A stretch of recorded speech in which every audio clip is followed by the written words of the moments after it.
హరే హరే కృష్ణ కృష్ణ ప్రభుజీ, దండవత్ ప్రణామాలు. హరే కృష్ణ. హరే కృష్ణ. అందరికీ దండవత్ ప్రణామాలు.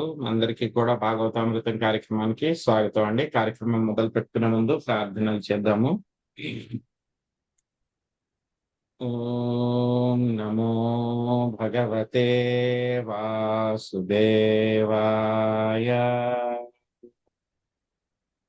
ఓం నమో భగవతే వాసుదేవాయ.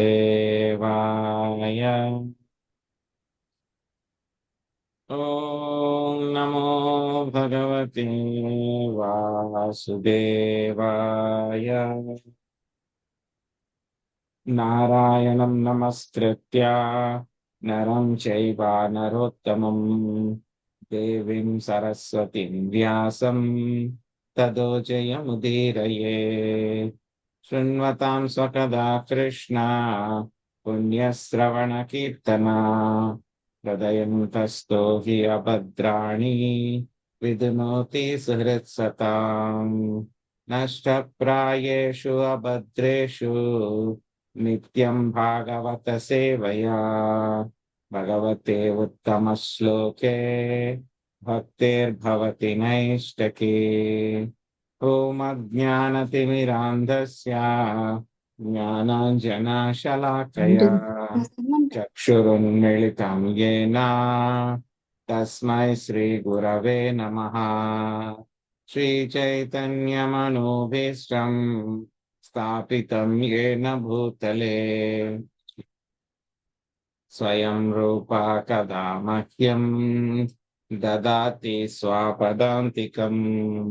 వందేహం శ్రీగురు శ్రీయుతాపదకమలం శ్రీగురున్ వైష్ణవాంశ్చ శ్రీరూపం సాగ్రజాతం సహగణా రఘునాథాన్వితం త్వాం సజీవం సాద్వైతం సావధూతం పరిజనా సహితం కృష్ణ చైతన్య దేవం శ్రీరాధా కృష్ణ పాదాన్ సహగణా లలిత శ్రీ విశాఖాన్వితాంశ్చ.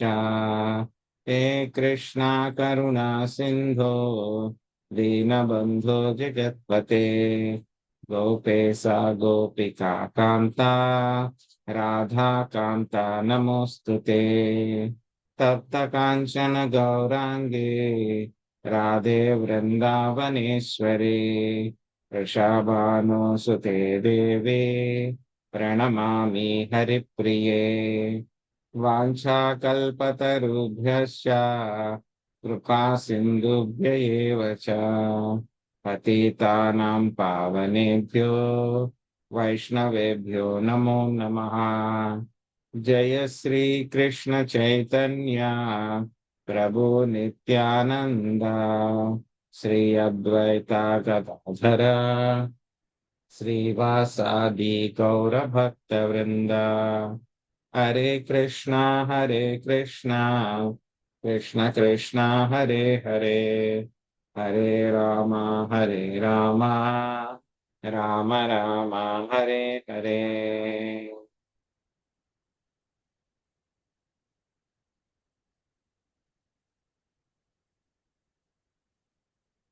హరే కృష్ణ.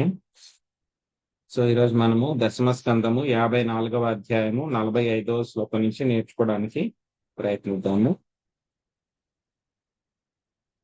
దేహ ఆద్యంతవానేష దవ్య ప్రాణగుణాత్మకః ఆత్మన్యా విద్యయా క్లుప్తః సంసారాయతి దేహినం. లక్ష్మీజీ మాతాజీ అనువాదం భాషను చదవండి. హరే కృష్ణ ప్రభుజీ, దండవత్ ప్రణామాలండి. ఆద్యంతములు కలిగినట్టి ఈ భౌతిక దేహము, భౌతిక తత్వములు, ఇంద్రియములు, ప్రకృతి గుణములతో తయారైనది. అవిద్య వలన ఆత్మపై ఆపాదించబడిన ఈ దేహమే జీవునకు సంసారానుభూతిని కలుగజేయను. భాష్యంపై శ్రీల ప్రభుపాదుల వారికి ఇచ్చే పలు భౌతిక గుణములు, తత్వములు మున్నగు వానితో తయారైనట్టి భౌతిక దేహము బద్ధ జీవుని ఆకర్షణ వికర్షణములకు లోను చేసి ఆ విధముగా అతనిని సంసారం నందే బందీ కావించును. మన దేహము ఇతర దేహముల ఎడగల ఆకర్షణ వికర్షణముల వలననే మనము తాత్కాలిక సంబంధములను నెలకొల్పుట, గొప్ప యత్నములకు త్యాగములకు సిద్ధపడుట, కల్పిత ధర్మములను ఊహించుట, గొప్ప ఉపన్యాసములను ఇచ్చుట, పూర్తిగా మాయలో కూరుకొని పోవుట జరుగుతుండును. కనుకనే షేక్స్పియర్ ప్రపంచం ఒక నాటక రంగమని పలికి ఉండెను. ఈ అసంగతమైనట్టి సంసార నాటక రంగమునకు పరముగా యథార్థము అర్ధాయుతమైనను కృష్ణ భక్తి భావన ప్రపంచము నెలకొని ఉన్నది. భగవత్ప్రేమకు అంకితమైనట్టి విశుద్ధ జీవుల ముఖ్యమయ జీవనమే అట్టి కృష్ణ భక్తి భావనం. Hare Krishna. Thank you Prabhuji. So ఇక్కడ మనకి బలరాముడు బోధలు చేస్తూ ఉన్నారనమాట. ఎవరిని ఉద్దేశించి మాట్లాడుతున్నారు బలరాముడు ఇక్కడ? రుక్మిణీదేవిని ఉద్దేశించండి. రుక్మిణి దేవుని ఉద్దేశించి బలరాముడు మాట్లాడుతూ ఉన్నారన్నమాట. ఎందుకని ఆయన ఈ విధంగా ఇవన్నీ కూడా చెప్పాల్సి వచ్చింది? ఆ రుక్మిణిని శ్రీకృష్ణ పరమాత్మ దండించినప్పుడు ఆవిడ బాధపడతారు. ఆవిడని ఊరట చెందటం కోసం ఇవన్నీ చెబుతున్నారు. సో నిన్నటి శ్లోకం వరకు కూడా చూసాం ఏ విధంగా పరమాత్మ యొక్క స్థాయి ఏమిటి అనేటువంటిది చెప్పారు మనకి బలరాముడు. సో ఆ తర్వాత ఈ రోజు శ్లోకంలో యొక్క భౌతిక దేహం గురించి ఆయన చెప్తూ ఉన్నారన్నమాట. సో ఆయన ఏం చెప్తూ ఉన్నారు? ఆది అంతము కలిగినటువంటి ఈ భౌతిక దేహము, భౌతిక దేహానికి ఏముంటుంది? ఆది ఉంటుంది, అంతము ఉంటుంది. దేంతో తయారవుతుంది? పంచమహాభూతాలు, భౌతిక తత్వాలు, ఇంద్రియాలు, ప్రకృతి త్రిగుణాలు, వీటితోటి తయారైంది. ఇవే కాకుండా ఇదంతా కూడా హార్డ్వేర్ పార్ట్. ఆ తర్వాత సాఫ్ట్వేర్ ఏమిటి? అవిద్య. హార్డ్వేర్ సాఫ్ట్వేర్ రెండు కావాలి కదా. సో ఇక్కడ మనకి సాఫ్ట్వేర్ ఏమిటి? అవిద్య. అవిద్య అంటే అజ్ఞానము. సో ఈ అజ్ఞానం వలన ఏమవుతుంది? మనము ఈ యొక్క ఆత్మకి ఏదైతే కనుక శరీరాన్ని ఇస్తే కనుక ఆ శరీరమే నేను అనుకుని ఆత్మ ఏం చేస్తుంది? సంసారాన్ని, అనుభూతిని అంతా కూడా కలగజేస్తూ ఉంటుంది అన్నమాట. సో మొత్తం యొక్క శరీరం మూలంగానే ఏమవుతుంది? బద్ధజీవుడికి కొన్ని విషయాలంటే కనుక ఆకర్షణ ఉంటుంది, కొన్ని విషయాల పట్ల విరక్తి లేకపోతే కనుక వికర్షణ ఉంటుంది అన్నమాట. సో ఈ ఆకర్షణ వికర్షణ రెండింటి నుంచి కూడా మనము బయటపడాలి. సో వీటి మూలంగానే ఏమవుతాడు? ఈ భౌతిక ప్రపంచంలో బందీ కావించబడతాడన్నమాట. ఈ ఆకర్షణ వికర్షణ మూలంగా ఏమవుతుంది? ఒక్కొక్కసారి ఎన్నో గొప్ప గొప్ప త్యాగాలు చేయడానికి, లేకపోతే ఏవో కొన్ని కల్పితమైనటువంటి ధర్మాలు ఊహించుకోవడానికి, ఉపన్యాసాలు ఇవ్వడానికి, మాయలో కూరుకుపోవడం, ఇవన్నీ కూడా జరుగుతూ ఉంటాయి అన్నమాట. సో దీని అంతటికీ కారణం ఏమిటి? Falls ego.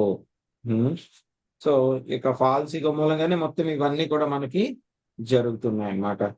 అహంకారము, ఇక అహంకారం మూలంగానే ఇవన్నీ కూడా జరుగుతూ ఉన్నాయి అన్నమాట. కానీ ఎవరైతే కనుక యొక్క భగవత్ ప్రేమకి అంకితమైనటువంటి విశుద్ధ జీవులు ఎవరైతే ఉంటారో అటువంటి వాళ్ళ యొక్క జీవనం ఏమిటి? యొక్క కృష్ణ భక్తి భావనము. సో నిజమైనటువంటి కృష్ణ భక్తి భావనలో ఉన్నటువంటి వాళ్ళు ఏమిటి? యొక్క భౌతిక బంధాల నుంచి విడబడి వాళ్ళు ఉంటారు అని చెప్తుంది. నాత్మనోన్యేన సంయోగో వియోగాశ్చ సతః సతి తద్వేతుత్వాత్పత్ర సిద్ధేర్ దృగుపాభ్యాం యథారవే. శ్రీదేవి మాతాజీ మీరు మొదటి 2 పారాగ్రాఫ్లు అనువాదము, భాష్యంలో మొదటి పారాగ్రాఫ్ చదవండి. భాగ్యలక్ష్మి మాతాజీ భాష్యంలో 2వ పారాగ్రాఫ్, 3వ పారాగ్రాఫ్ సుబ్రహ్మణ్య మాతాజీ. హరే కృష్ణ. సతీ ఆత్మయే ఆసక్తునకు జడ పదార్థములకు మూలము, ప్రకాశకము అయినందున అది వాటితో ఎన్నడను సంయోగ వియోగములకు గురి కాదు. ఆ విధముగా అది దర్శనేంద్రియములతోనూ దృశ్య రూపములతోనూ సంయోగ వియోగములు లేనట్టి సూర్యుని బోలును. భాష్యము. కడచిన శ్లోకమునందు వివరించబడినట్లుగా బద్ధజీవుడు అజ్ఞానంతో తన్ను భౌతిక దేహముగా భావించి జన్మ మృత్యు వలయములలో పరిభ్రమించుచుండును. యథార్థమునకు జడ పదార్థము, ఆత్మ సమస్తమునకు ఆది మూలము, పరతత్వమునకు భగవంతుని యొక్క సంయుక్త శక్తులు. హరే కృష్ణ. హరే కృష్ణ ప్రభుజీ. భాష్యం రచించిన శిల ప్రభుపాద వారికి జై. భగవద్గీత 7.5 యందు శ్రీకృష్ణ భగవానుడు జీవభూత మహాబాహో యయేదం ధార్యతే జగత్ అని వివరించను. ఈ భౌతిక జగత్తు దానిని ఉపయోగించుకొనవలెనని జీవుని కోరిక చేతనే పోషింపబడుచున్నది. ఇది ఒక కారాగృహము వంటిది. నేరస్తులు నేరం చేయటకే కృతనిశ్చయులై ఉందరు. అందువలన కారాగృహ వ్యవస్థను కలిగి ఉండుట అవసరమని ప్రభుత్వము భావించును. అట్లే బద్ధజీవులు భగవంతుని ఎడ తిరుగుబాటు ధోరణిని కలిగి ఉన్న వారై అతని సహకారములు లేకుండగానే భోగింప యత్నించడి కారణమున ఆ దేవదేవుడు భౌతిక జగత్తును నడుపుచుండును. ఆ విధముగా ఆత్మను వివరించుటకే తద్దేతుత్వాత్ అను పదము జట ప్రయోగింపబడినది. అనగా జడ పదార్థములు కలిసి దేహముగా మారుటకు ఆత్మయే కారణమని అర్థము. ఆత్మయే దేహమును గాంచుటకు హేతువని తత్ప్రసిద్ధే అను పదము సూచించును. దీనిని జ్ఞానవంతుడు చక్కగా నెరుగుననియు ఈ పదము సూచించును. Thank you Prabhuji. హరే కృష్ణ. దండోత్పన్నం. హరే కృష్ణ ప్రభుజీ. ఈ శ్లోకం నందలి ఆత్మనః అను పదము దానికి ఇవ్వబడిన అర్థముతో పాటు పరమాత్మని కూడా సూచించును. అట్టి సందర్భంలో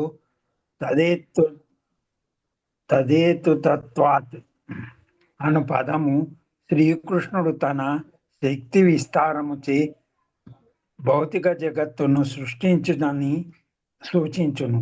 భగవానుడు ఆధ్యాత్మిక రూపములో నిత్య విలసితుడు కనుక అతడెన్నడును భౌతికత్వమునకు గురికాడు. ఈ విషయము ఇచ్చట సూచితమైనది. హరే కృష్ణ ప్రభుజీ. హరే కృష్ణ. సో ఈ యొక్క శ్లోకాన్ని మనము 2 రకాలుగా అర్థం చేసుకోవచ్చు అన్నమాట.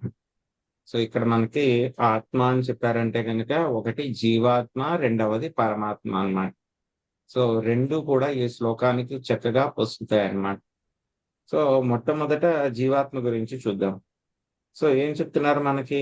ఈ యొక్క జీవాత్మే అనుకుంటే, ఆత్మ అనే పదానికి ఇక్కడ జీవాత్మ అని అనుకుంటే కనుక, సో ఆత్మకు ఆత్మనే అసత్తునకు జడ పదార్థములకు మూలము ప్రకాశకము. సో ఏ విధంగా మూలమవుతుంది అంటే కనుక డైరెక్ట్ గా ఈ యొక్క జీవాత్మ అనేటువంటిది వీటినన్నిటినీ ఏమి తయారు చేయదు. మరి మూలం ఎలా అయింది? మూలం ఎలా అయింది అని అంటే కనుక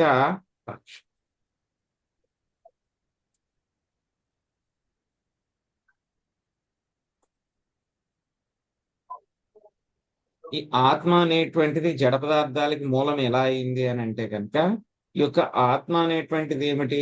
భగవంతుడితోటి, శ్రీకృష్ణ భగవానుడితోటి విరోధించి ఆయనకి మనం తిరుగుబాటు చేశాం. తిరుగుబాటు చేయడం మూలంగా మనల్ని ఎక్కడో చోట ఉంచాలి కాబట్టి భగవంతుడు ఏంటి, మనల్ని ఎక్కడో చోట పెట్టాలంటే కనుక ఒక జైలు సృష్టించి మనల్ని ఇక్కడ పెట్టారనమాట, ఒక భౌతిక ప్రపంచం. ఆ విధంగా ఈ యొక్క జీవాత్మ భౌతిక ప్రపంచం యొక్క సృష్టికి కారణమయ్యాడు. రెండవది, సో ఏ దేహంలో అయినా సరే జీవాత్మ ఉన్నంత వరకు కూడా అదేమవుతుంది? చక్కగా పోషించబడుతుంది. ఎప్పుడైతే కనుక ఈ యొక్క జీవాత్మ శరీరాన్ని వదిలిపెడితే ఏమవుతుంది? మొత్తం శరీరం అంతా కూడా డికంపోజ్ అయిపోతుంది, మొత్తం అంతా కూడా విచ్ఛిన్నం అయిపోతుంది. అందుకని చెప్పి ఈ విధంగా యొక్క ఇది జీవాత్మ అనేది జడ పదార్థాలకు మూలం, ప్రకాశానికి ఉంటుంది. ఆ తర్వాత జీవాత్మ ఎప్పుడు కూడా శరీరంతో ఉండదు, శరీరంలోనే ఉంటుంది కానీ శరీరం వేరు, జీవాత్మ వేరు అని చెప్పి ఆ విధంగా చెప్తూ ఉన్నారు. రెండవది, పరమాత్మకైతే కనుక ఇంకా చక్కగా ఈ యొక్క శ్లోకం కుదురుతుంది అన్నమాట.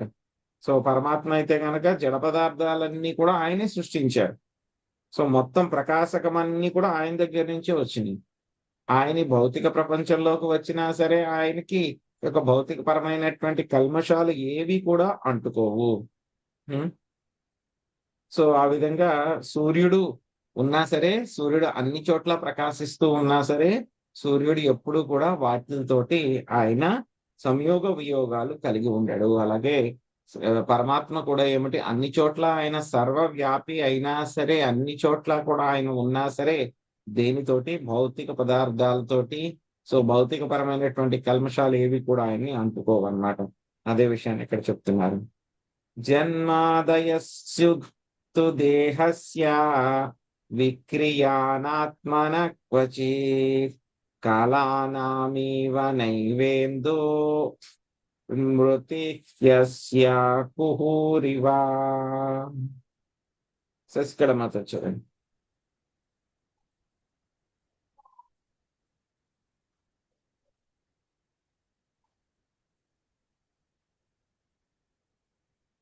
ప్రభాతి మాతృ.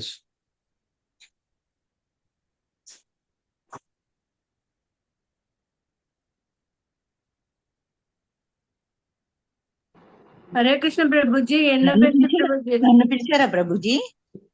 అవునండి, అలాగే చదవమంటారా? చదవండి. ప్రభాతి మాత తర్వాత చదువుతుంది. తర్వాత శ్లోకం 48వ శ్లోకం. 48వ శ్లోకం ప్రభాతి మాత. ఇప్పుడు నేను 47 చదవండి మాతాజీ. శశికళ మాతాజీ 47 చదవండి. అలాగే ప్రభుజీ.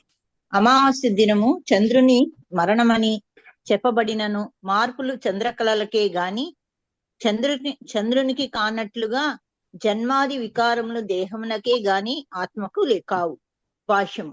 బద్ధజీవులు దేహాత్మ బుద్ధిని పొందే విధమును అట్టి దాదాత్మ్యమును విడిచెడి పద్ధతిని బలరాముడు ఇచ్చట వివరించుచున్నాడు. ప్రతి సాధారణ స్త్రీ పురుషుడు తాను యవ్వన ప్రాయంలో ఉన్నట్లుగా, మధ్య వయసులో ఉన్నట్లుగా,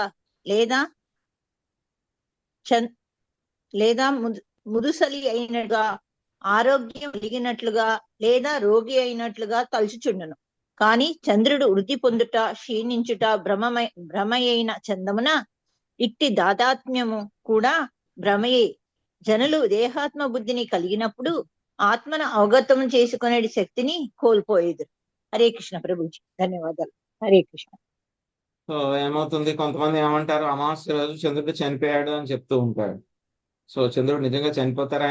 ఆయన ఏం చనిపోరు, ఆయన అలాంటిది ఏమి ఉండదు. కానీ ఏమవుతుంది, ఆయన యొక్క ప్రభావం అనేటువంటిది మారుతూ ఉంటుంది. మెల్లమెల్లగా పౌర్ణమి వచ్చే వైపు ప్రభావం అంతా కూడా పెరుగుతూ ఉంటుంది. మళ్ళీ పౌర్ణమి నుంచి అమావాస్య వెళ్ళేటప్పుడు ఏమవుతుంది, ఆయన యొక్క ప్రభావం అనేటువంటిది కొంచెం కొంచెం తగ్గిపోతూ ఉంటుంది.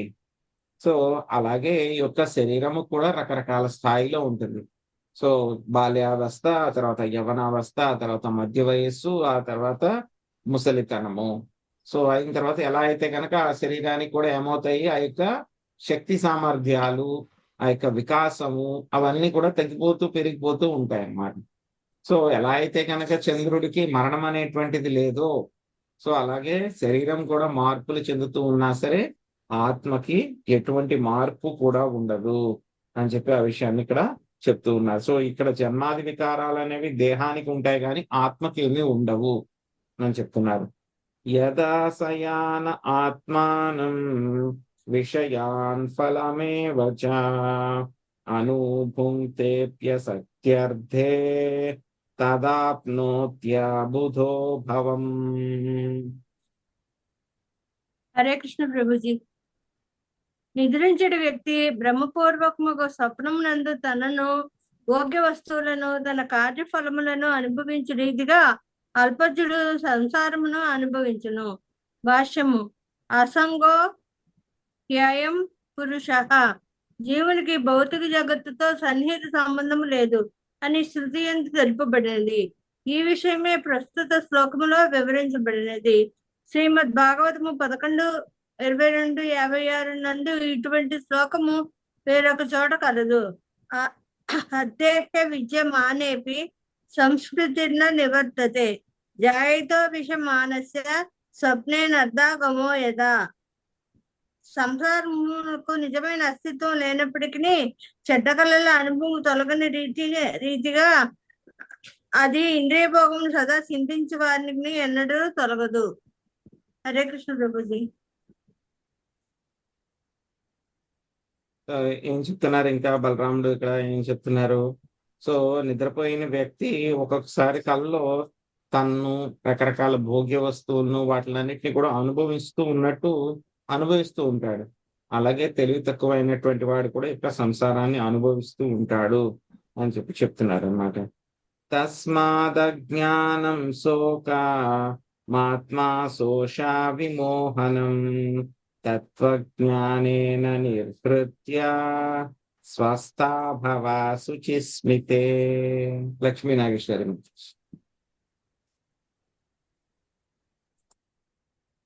హరే కృష్ణ ప్రభుజీ గారు. అందువలన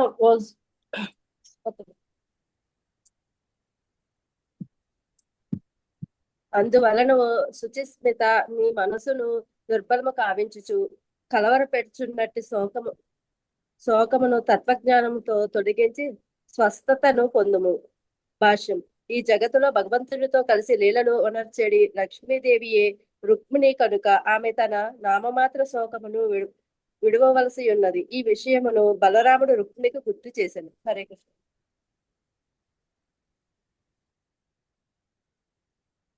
సో ఏం చెప్తున్నారు బలరాముడు ఇక్కడ రుక్మిణీదేవికి చివరిగా ఏం చెప్పారు ఆయన? సో శుచిస్మిత తత్వజ్ఞానంతో యొక్క శోకాన్ని తొలగించి స్వస్థతను పొందుము అని చెప్తున్నారు అనమాట. సో అంటే బలరాముడు ఏం చెప్తున్నారు? ఇండైరెక్ట్ గా లక్ష్మీదేవి రుక్మిణి కాబట్టి మీ యొక్క శోకాన్ని వదిలిపెట్టమ్మా అని చెప్పేసి బలరాముడు రుక్మిణీదేవికి ఈ విషయాన్ని గుర్తు చేశారన్నమాట.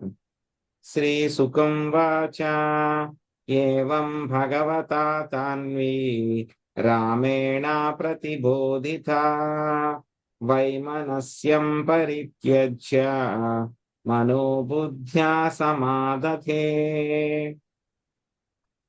ప్రాణావశేష ఉత్సృష్టో ద్విర్హత బలప్రభః స్మరన్ విరూపకరణం వితథాత్మా మనోరథః చక్రే భోజకటం నామ నివాసాయ మహత్పురం.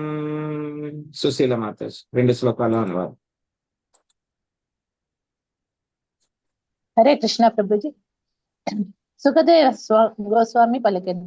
ఆ విధముగా బలరామునిచే ప్రబోధితమైన సుమధ్యయగు రుక్మిణి తన విచారమును విడిచి ఆధ్యాత్మిక బుద్ధిచే మనస్సును స్థిరపరచుకొనిను. 51. కేవలము తన ప్రాణములతో మిగిలినవాడు, శత్రువులచే వదిలివేయబడిన వాడు, బల ప్రభావములను హరింపబడిన వాడునగు రుక్మి తాను వికృత రూపుడైన విధమును మరువజాలకపోయెను. హతాశుడై అతడు తన నివాసం కొరకు భోజకటకమనడి పురమును నిర్మించుకొనెను. హరే కృష్ణ ప్రభు. దండోత్ప్రణ. అహత్వా దుర్మతిం కృష్ణ మప్రత్యుహ్యాయ వీయసీం కుండినం ప్రవేక్ష్యామ్యుక్త్వా తత్రావాసదృశా. గీతాక్షర.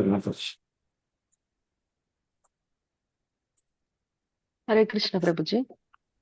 దుర్మతి అగు కృష్ణుని చంపి సోదరిని తీసుకొని వచ్చినంత వరకు కుండినపురమున తిరిగి ప్రవేశింపను అని ప్రతిజ్ఞ చేసిన కారణమున క్రుద్ధ భావంతో అతడు అచటనే వసించెను.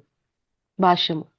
భోజ అను పదమునకు అనుభవమనియు కట అను పదమునకు నానార్థ వర్గ నిఘంటువును అనుసరించి వ్రతమనియు అర్థమని శ్రీల విశ్వనాథ్ చక్రవర్తి ఠాకూర్లు వివరించిరి. ఈ విధంగా తన వ్రత ఫలితముగా రుక్మి దుఃఖమును అనుభవించిన స్థలమే భోజకట్టము. సో ఏమైంది ఇక్కడ? సో రుక్మిణీదేవి ఎప్పుడైతే కనుక బలరాముడి దగ్గర నుంచి ఆ బోధనలంతా కూడా విందో ఆవిడ మొత్తము ఆ యొక్క విచారాన్ని అంతా కూడా ఆవిడ వదిలిపెట్టి సో ఆధ్యాత్మిక బుద్ధి చేత ఆవిడ యొక్క మనస్సును ఆవిడ స్థిరపరచుకుంది అనమాట. సో ఆ తర్వాత ఇంకా రుక్మి యొక్క పరిస్థితి ఏమిటి? ఇంకా రుక్మి అతని యొక్క పరిస్థితి ఏమిటి? సో యుద్ధంలో ఆయన కృష్ణుడి చేత పూర్తిగా ఓడింపబడ్డాడు. తన బంధువులు మిత్రులు అందరూ వదిలిపెట్టేశారు. చాలా మంది వచ్చి నన్ను రక్షిస్తారు, జరాసంధులు వీళ్ళందరూ వచ్చి రక్షిస్తారు, నాతో పాటు ఉంటారు అని అంటున్నారు. వాళ్ళందరూ కూడా వదిలిపెట్టి వెళ్ళిపోయారు. తన యొక్క శరీరం చూస్తే అది కూడా ఏంటి, వికారంగా తయారైపోయింది. సో ఇంకా పైన ఏమిటి, అవమానము, ఆ తర్వాత ఏమిటి, పుర ప్రజలందరికీ కూడా ఏం ప్రతిజ్ఞ చేసి వచ్చాడు ఆయన? కృష్ణుని ఓడించి నేను రుక్మిణిని వెనక్కి తీసుకుని వస్తాను, తీసుకురాకపోతే కనుక అసలు ఈ నగరంలోని నేను ప్రవేశించను అని చెప్పి ప్రతిజ్ఞ చేశాడు. సో క్షత్రియుడికి ఏంటంటే కనుక మాట అనేటువంటిది ఏమిటి, శాసనంతో సమానం అన్నమాట. సో వాళ్ళు చనిపోవడమైనా చనిపోతారు, కానీ మాట మీద మాత్రం నిలబడడం మానరు అన్నమాట వాళ్ళు. అందుకని ఆయన ఏం చేస్తాడు, సో ఇంకా నగరంలోకి వెళ్లకుండా ఆయనకి నిజమైనటువంటి రాజధాని ఏమిటి, కుండినీపురం అన్నమాట. కానీ నేను కుండినీపురంలో ప్రవేశించాను నేను అని చెప్పినంత మూలంగా భోజ కటకం అనేటువంటి ఇంకొక పురాన్ని ఆయన నిర్మించుకుని అక్కడే ఉంటారు అన్నమాట. భగవాన్ భీష్మకాసుతమేవం నిర్జిత్య భూమిపాన్ పురామానీయ విధివధు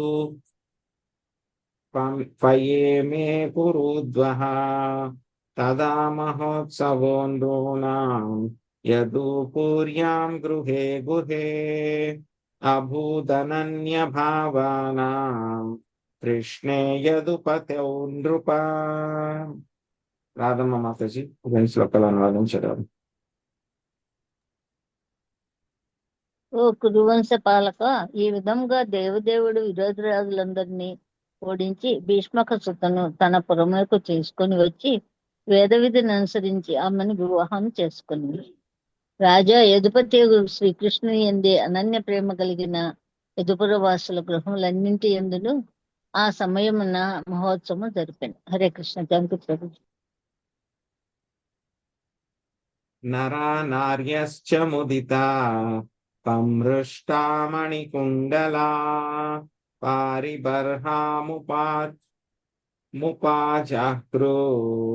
వరాయోశ్చిత్రవాససో.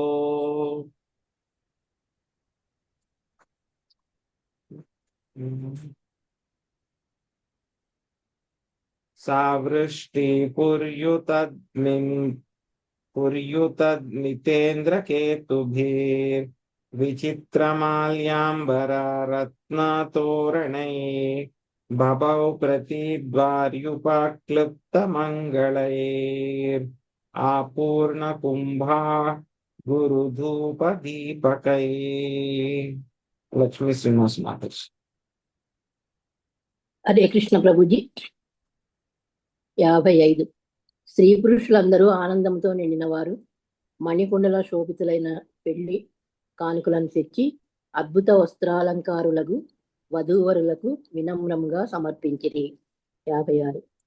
వృష్ణిపురము పరమ సుందరముగా గోచరించెను. ఎత్తైన ఉత్సవ ధ్వజములు రత్నమాలాంబరములతో అలంకృతమైనట్టి తోరణములు అచట నుండెను. మంగళకరమగు పూర్ణ కుంభములు, అగరు ధూపము, దీపములు ప్రతి గృహద్వారము చెంత ఏర్పాటు చేయబడును. హరే కృష్ణ ప్రభు. ధన్యవాదాలు. సిక్తమార్గమదుచ్యుద్భి రాహూత ప్రేష్టభూభుజాం గజైర్వాసు పరామృష్టా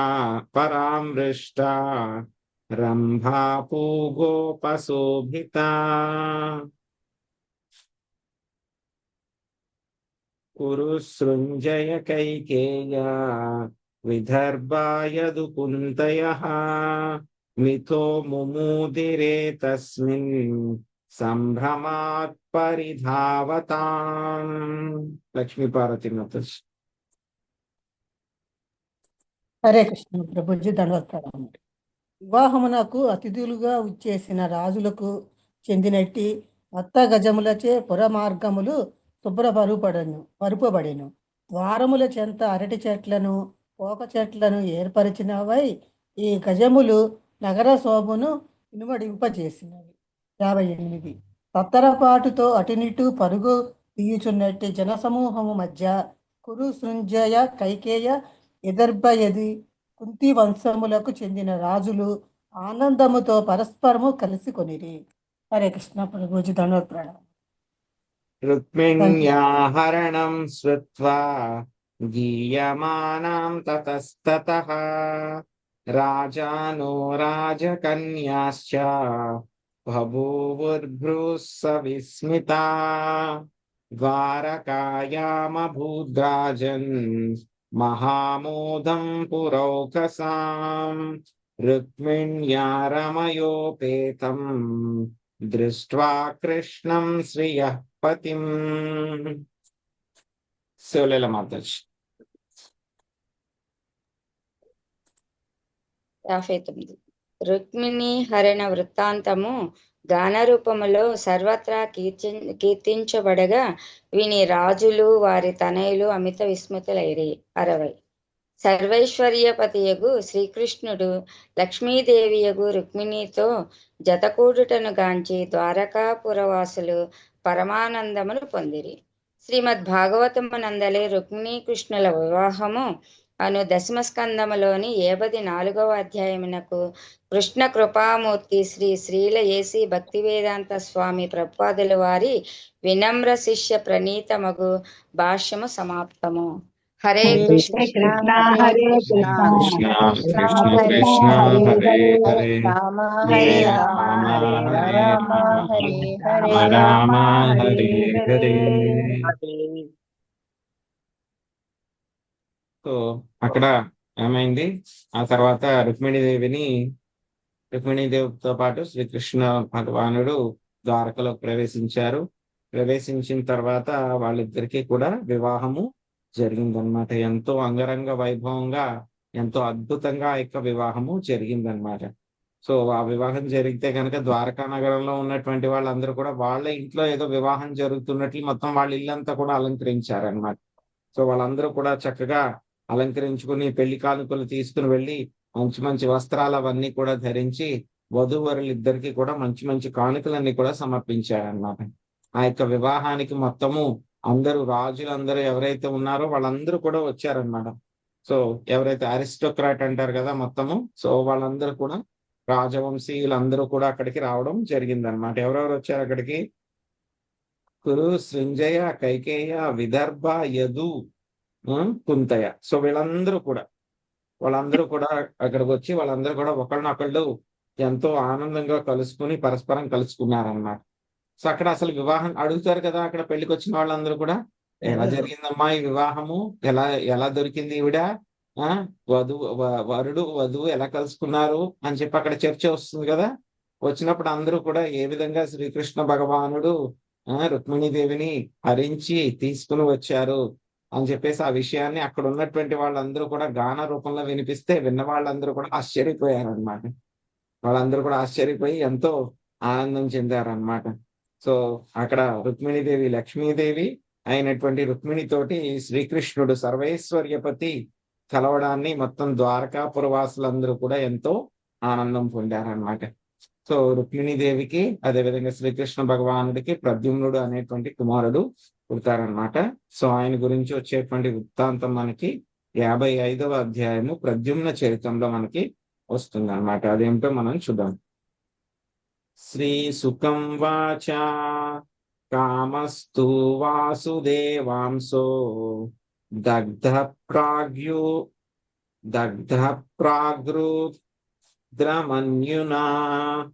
దేహోపపత్తయే భూయా స్తమేవా ప్రత్యపద్యత. స్వాతి మాతాజీ మీరు అనువాదము తర్వాత భాష్యంలో శ్లోకం విభు వరకు చదవండి. హరిత మాతాజీ 2వ పారాగ్రాఫ్ చదవండి. రాజేశ్వరి మాతాజీ 3వ పారాగ్రాఫ్, మంజుల మాతాజీ 4వ పారాగ్రాఫ్, శశికళ మాతాజీ 5వ పారాగ్రాఫ్. ప్రభుజీ నేను చదవలేదు ప్రభుజీ. వస్తుంది మాతాజీ, హ్యాండ్ రైజ్ చేయండి. చేశాను ప్రభుజీ. ఓకే మాతాజీ. హరే కృష్ణ ప్రభుజీ. సుఖదేవ గోస్వామి పలికెలు.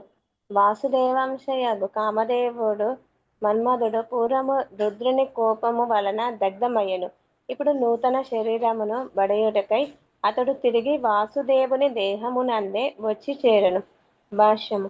రుక్మిణి కృష్ణుల పుత్రుడగు ప్రద్యుమ్నుడు శ్రీకృష్ణుని చతుర్వ్యూహములోని ప్రద్యుమ్నుడే అని నిరూపించుటకు శ్రీల జీవ గోస్వామి తన కృష్ణ సందర్భమును అనుచ్ఛేదము 87 గ్రంథములో గోపాల అన్యుపనిషత్తు 2.40 నందలి ఈ క్రింద శ్లోకమును ఉదహరించిరి. यत्रासौ संस्थितः कृष्ण स्त्रीभिः शक्त्या समाहितः रामानिरुद्ध प्रद्युम्नै रुक्मिण्यै सहितो विभुः। हरे कृष्ण प्रभुजी। Thank you Prabhuji. హరే కృష్ణ ప్రభుజీ, దండోత్పన్నం ప్రభుజీ. అచ్చట ద్వారకాలో శ్రీకృష్ణ భగవానుడు సర్వశక్తి సమన్వితుడై బలరాముడు, అనిరుద్ధుడు, ప్రద్యుమ్నుడు అను ముగ్గురు అంశాలతో కూడి వసించెను.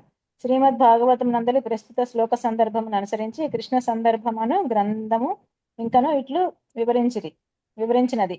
రుద్రుడు తన క్రోధముతో దగ్ధమునర్చిన మన్మధుడు ఇంద్రుని ఆధీనములో ఉన్నట్టి దేవత. ఈ మన్మధుడు ఆది కామదేవుడగు ప్రద్యుమ్నుని అంశ. ఇక ప్రద్యుమ్నుడు వాసుదేవ అంశ. మన్మధుడు తానంతట తానే నూతన దేహమును పొందజాలని వాడై ప్రద్యుమ్నుని దేహమున ప్రవేశించను. లేనిచో రుద్రుని క్రోధముచే దగ్ధమైనందున అతడు సదా శరీరరహితముగా ఉండవలసి వచ్చేది. హరే కృష్ణ ప్రభుజీ. Thank you Prabhuji. హరే కృష్ణ ప్రభు తండ్రి ప్రణామాలు. శ్రీకృష్ణుని తొలిపుత్రుడగు పద్ముని పరిపూర్ణ స్థితిని శ్రీల ప్రభువాదులు శ్రీమద్ భాగవత వ్యాఖ్యానాలలో 1.14.30 ఇట్లు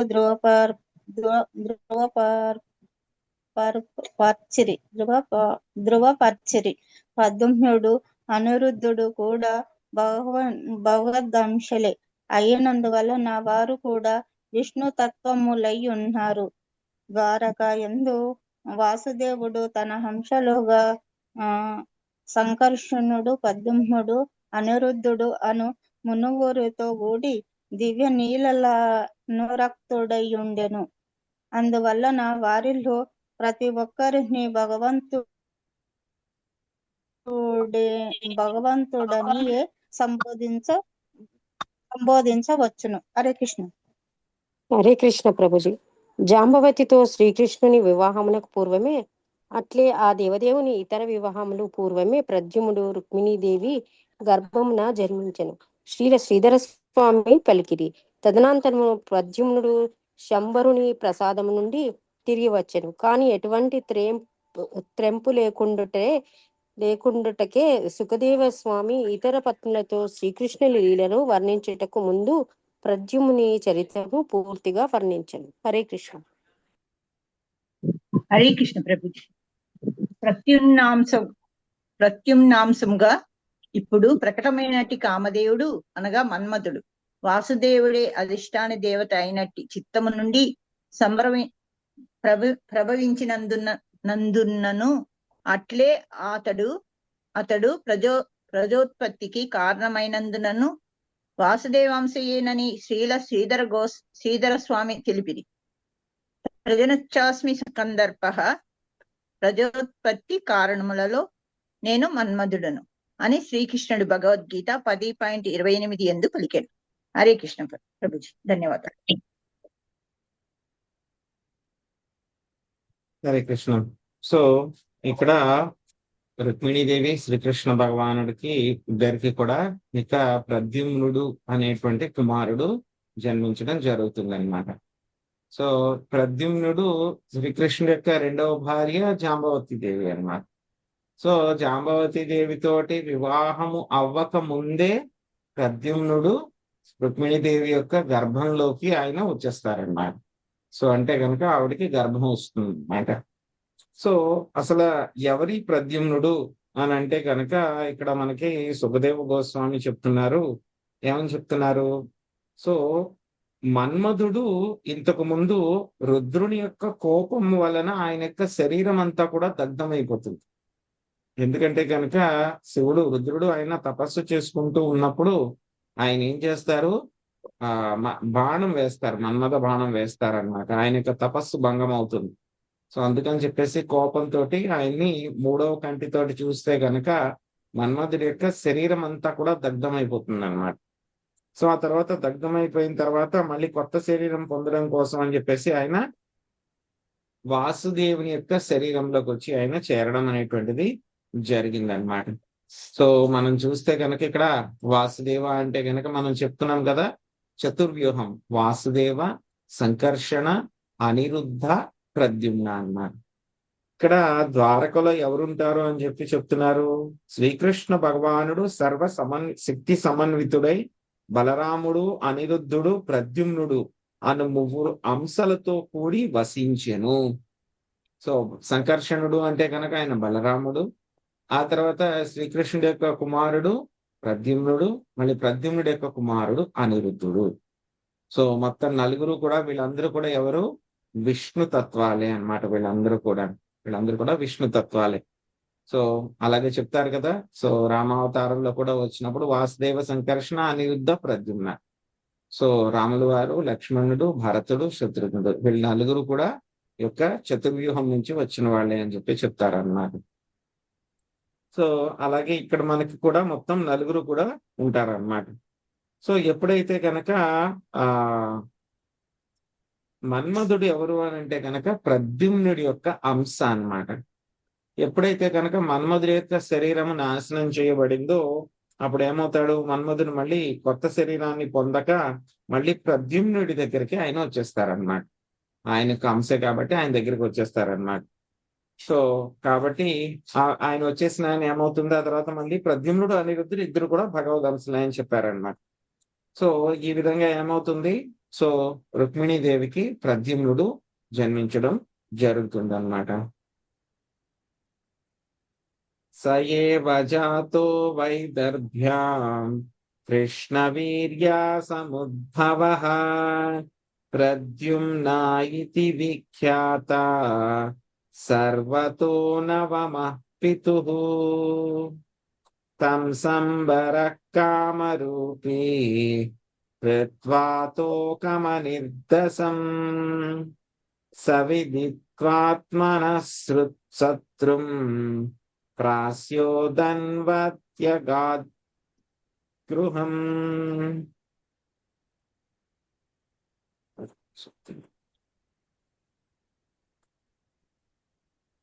శాంతకుమారి మాతాజీ 2 శ్లోకాలు అనువాదించారు. అతడు శ్రీకృష్ణుడు ఇది వలన వైదర్భి గర్భమునందు జన్మించిన వాడై ప్రద్యుమ్నుడను నామమును బడిసెను. ప్రద్యుమ్నుడు దేనిలోనూ తండ్రికి తీసుకోలేదు. 3 కామరూపి యొక్క సంభాసురుడు పుట్టిన 10 రోజుల్లోపే ఆ శిశువును అపహరించిన వాడి వానిని తన శత్రువుగా భావించి సముద్రం పడవేసి గృహమునకు మరలెను. భాష విష్ణు పురాణం అనుసరించి ప్రద్యుమ్నుడు పుట్టిన 6వ రోజున అపహరించబడినని శ్రీ విశ్వనాథ చక్రవర్తి ఠాగూర్ తెలిపి.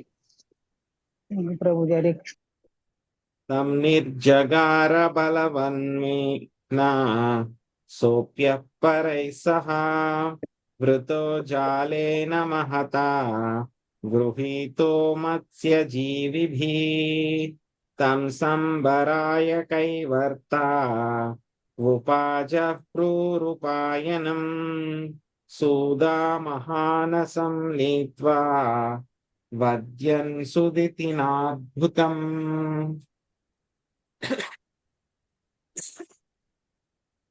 శివలేఖ మాతాజీ.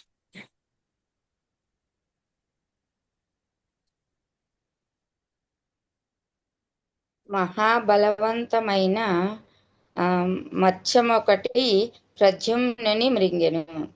అది ఇతర మత్స్యములతో పాటు జాలర్ల వలలో చిక్కుకొని వారిచే గ్రహించబడెను. మత్స్యకారులు అట్టి అద్భుతమగు మత్స్యమును శంబరునికి కానుగగా వసగరి. అప్పుడు వాని వంటవారు దానిని వంటశాలకు తెచ్చి కసాయి వాని కత్తితో కోసిరి. హరే కృష్ణ.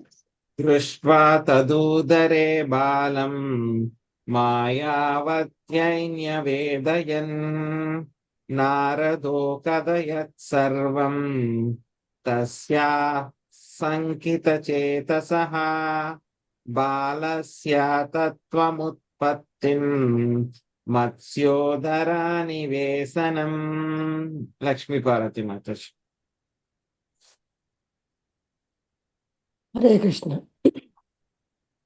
మత్స్య ఉదరమున మగ శిశువును గాంచిన వంటవారు వానిని మాయావతికి వసగిరి.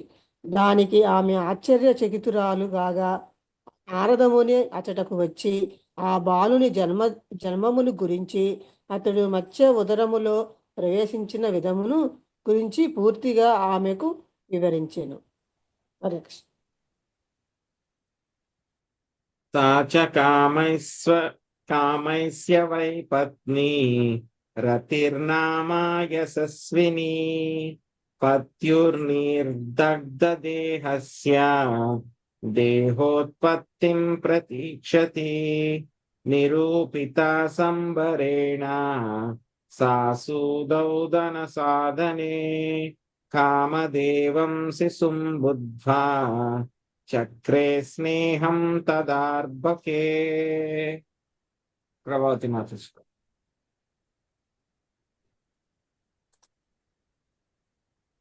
హరే కృష్ణ ప్రభుజీ. మాయావతి నిజమునకు మన్మథుని పత్ని యొక్క రతీదేవి.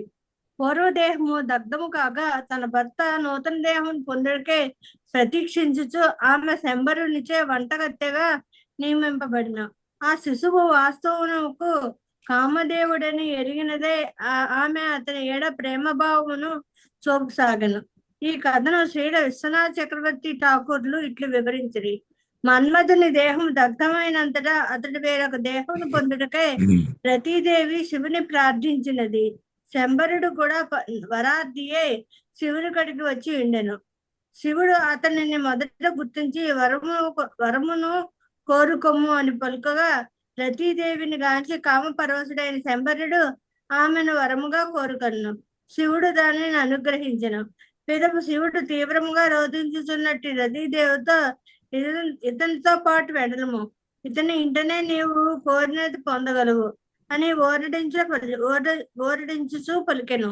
తదనంతరము రతీదేవి తన మాయచే శంబరుని మోహపరిచినదై మాయావతి పేరిట అతని ఇంటిలో నిష్కళంకంగా నివసింపసాగినది. హరే కృష్ణ ప్రభుజీ. Thank you Prabhuji. నాతి దీర్ఘేణ కాలేన సకార్ష్ణీరూఢ యౌవనః జనాయామాస నారీణాం వీక్షంతీనాం చ విభ్రమం సతాం పతిం పద్మదలాయతే క్షణం ప్రలంబ బాహుం నరలోకసుందరం సవ్రీడహాసోత్తభితా భ్రువేక్షతే ప్రీత్యోపతస్తే రతిరంగ సౌరథై. హరిత మాతాజీ.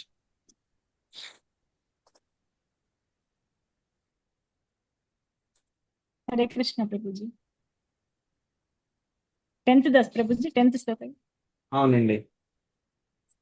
రాజా అప్పుడు పద్మదళ నేత్రుడు దీర్ఘబాహుడు నరలోక సుందరుడు నగు తన భర్తను ప్రేమతో సమీపించిన మాయావతి సిగ్గుతో దరహాసము చిందించుచు కనుబొమ్మలను కదిలించుచు నానా విధములకు కామభావములను ప్రదర్శించెను. భాష్యము. హరే కృష్ణ 9th కూడా చదవాలి మాతాజీ. శ్రీకృష్ణ తనయుడు ప్రద్యుమ్నుడు కొలది సమయంలోనే పూర్ణ యవ్వనమును బడిసిన వాడై తనని వీక్షించడి స్త్రీలందరకు మోహమును కలిగింపసాగెను. రాజా అప్పుడు పద్మదళ నేత్రుడు దీర్ఘబాహుడు నరలోక సుందరుడు నగు తన భర్తను ప్రేమతో సమీపించిన మాయావతి సిగ్గుతో దరహాసము చిందించుచు కనుబొమ్మలను కదిలించుచు నానా విధములకు కామభావములను ప్రదర్శించెను. భాష్యము. మాయావతి తమ నిజమైన ఉనికిని తెలుపక మునిపే ప్రద్యుమ్నుని ఎడ కామాకర్షణను ప్రదర్శించెను. సహజముగానే ఇది తొలుత కొంత కలవరమును కలిగించెను. ఈ విషయము రాబో శ్లోకంలో తెలుపబడినది. హరే కృష్ణ ప్రభుజీ. Thank you Prabhuji. తామహా భగవాన్ కార్ష్ణీ మాతస్తే మతిరన్యథా మాతృభావామతిక్రమ్య వర్తసే కామినీ యథా రతిరుంవాచ భవన్నారాయణః సుతః సంబరేణ హృతో గృహా అహం తేధికృతా పత్ని రతికామో భవాన్ ప్రభో. భాగ్యలక్ష్మి మాతాజీ.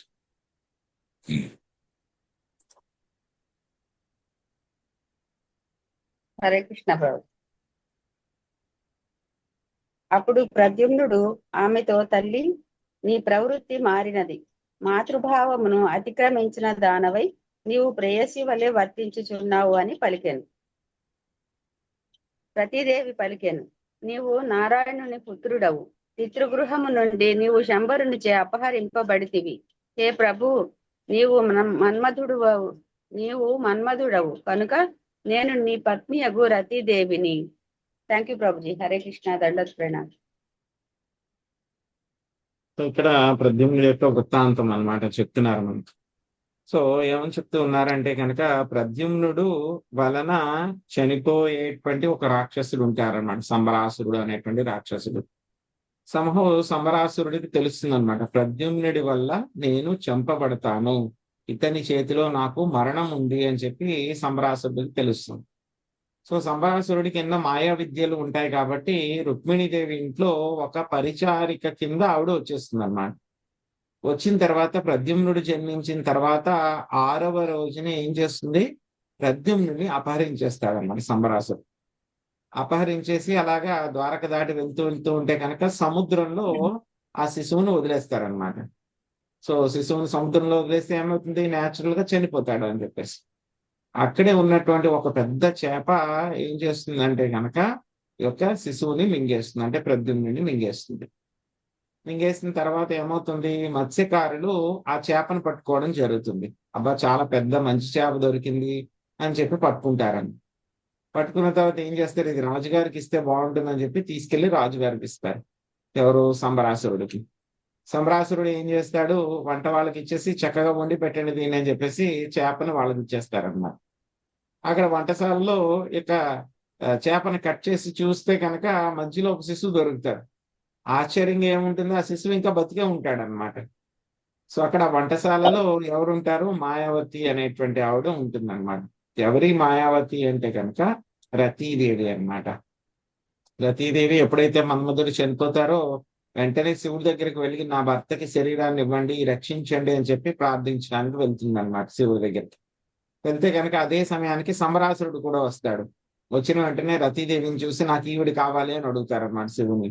సో ముందుగా శివుడిని ఈవిడ అడక్క ముందే, రతీదేవి యొక్క కోరిక అడక్క ముందే శివుడు ఆయన కోరిక అడుగుతారనమాట. ఏం కావాలని కొడితే ఈవిడ ఇవ్వండి అంటే కనుక ఇచ్చేస్తారనమాట. తర్వాత ఆవిడ చెప్తుంది, నేను నా భర్తను పొందడానికి వచ్చాను, మీరు ఇలాగ మళ్ళీ నన్ను అక్కడికి వెళ్ళిపోమంటున్నారు ఏమిటి అని చెప్పి మళ్ళీ ఈవిడ మొరపెట్టుకుంటే ఆయన చెప్తారు, నువ్వు ఆయన కూడా వెళ్ళమ్మా, నీకు కావాల్సింది దొరుకుతుంది అని చెప్తారనమాట.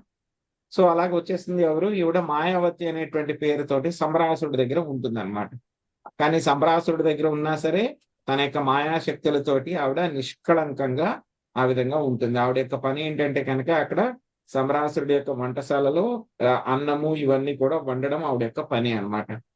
సో ఈవిడ మాయావతి అనే పేరు మీద ఉంది. ఎప్పుడైతే కనుక ఈ చేపని ఇలా కట్ చేశారు కదా, కట్ చేస్తే బాలుడు వచ్చారు కదా, ఆ బాలుని తీసుకుని వెళ్ళి అక్కడ వంటశాలలో పనిచేసే వాళ్ళు, ఈవిడ అమ్మాయి కదా అక్కడ ఉంది కదా వంటశాలలో, తీసుకుని వెళ్ళి ఆవిడకి ఇస్తారనమాట. వెళ్తే కనుక ఆవిడ వెంటనే ఏం చేస్తుంది, చూస్తే కనుక ఆవిడకి అర్థమైపోతుంది అనమాట, వచ్చింది ఎవరు కాదు నా భర్తే, మన్మధుడే మళ్ళీ ఇంకొక జన్మలో ఇలా వచ్చారు, ఇంకొక శరీరం పొంది ఇలా వచ్చారు, ఇప్పుడు ఈ శరీరం పొంది ఎలా వచ్చారు, నారాయణుడి యొక్క కుమారుడి కింద వచ్చారు అని చెప్పి ఆవిడ అర్థం చేసుకుంటుంది అనమాట. అందుకే ఏం చేస్తుందంటే కనుక ఆవిడ ఆ పిల్లవాడిని ఎంతో ప్రేమగా పెంచడం మొదలు పెడుతుంది అనమాట. సో మామూలుగా అయితే కనుక ఏమంటే అందరూ కూడా పెరగడానికి చాలా ఎక్కువసేపు పడుతుంది కదా, కానీ ఇక్కడ ప్రద్యుమ్నుడు ఏంటంటే కనుక చాలా వేగంగా పెరిగిపోతాడు అనమాట తక్కువ సమయంలోనే. సో ఎంత అందంగా ఉంటాడంటే కనుక ఆయన ప్రద్యుమ్నుడు చాలా అందంగా ఉంటారనమాట. అక్కడ ఎవరైనా స్త్రీలు ఎవరైనా చూస్తే కనుక వెంటనే మోహపరవశులు అయిపోతారు అనమాట. సో ప్రద్యుమ్నుడు కూడా చిన్నప్పటి నుంచి చూస్తారు కదా, ఈవిడ నా తల్లి అని అనుకుంటాడు ఆయన కూడా. కానీ కొంచెం పెద్ద అయిన తర్వాత ఏం చేస్తుంది, ఈవిడ మాయావతి ఉంది కదా ఈవిడి, సో ఈవిడ ఏం చేస్తుంది, ఆయన దగ్గరికి వెళ్ళి కొంచెం కామ ప్రేరిత అయ్యి ఆవిడికి కొంచెం దగ్గర అవ్వడానికి ప్రయత్నిస్తూ ఉంటుంది అనమాట. సో ప్రద్యుమ్నుడు చెప్తారనమాట, తల్లి నీ యొక్క ప్రవృత్తి మారింది, మాతృభావాన్ని అధిగమించి నువ్వు ప్రేయస్లాగా ప్రవర్తిస్తూ ఉన్నావు అని చెప్తే కనుక అప్పుడు ఏం చేస్తుంది, రతీదేవి ఆయనకి చెప్తుంది అనమాట, సో ఇప్పుడు మీరు నారాయణ యొక్క పుత్రుడు, సో మీ యొక్క తండ్రి గారి యొక్క గృహం నుంచి మీరు సంబరాసురుడి చేత అపహరించబడ్డారు. ఎవరు చెప్పారు రతీదేవికి ఈ విషయాలన్నీ కూడా నారదముని వచ్చి చెప్తారన్నమాట. సో మీరు ఇప్పుడు ఏంటి ఆయన యొక్క గృహం నుంచి అపహరించబడ్డారు, సో ఇంతకు ముందు మీరు మన్మధుడు, నేను మీ పత్ని అయినటువంటి రతీదేవిని అని చెప్పి ఆవిడ చెప్పడం జరుగుతుంది అన్నమాట. సో ఆ తర్వాత మళ్ళీ ఇంకేమైంది అని చెప్పి రేపు మనం కంటిన్యూ చేద్దాము. చాలా అద్భుతంగా ఉంటుంది. హరే కృష్ణ. ప్రభుజీ హరే కృష్ణ. ప్రభుజీ గురువు గారి కోసము హరే కృష్ణ మహామంత్రం చేద్దాం.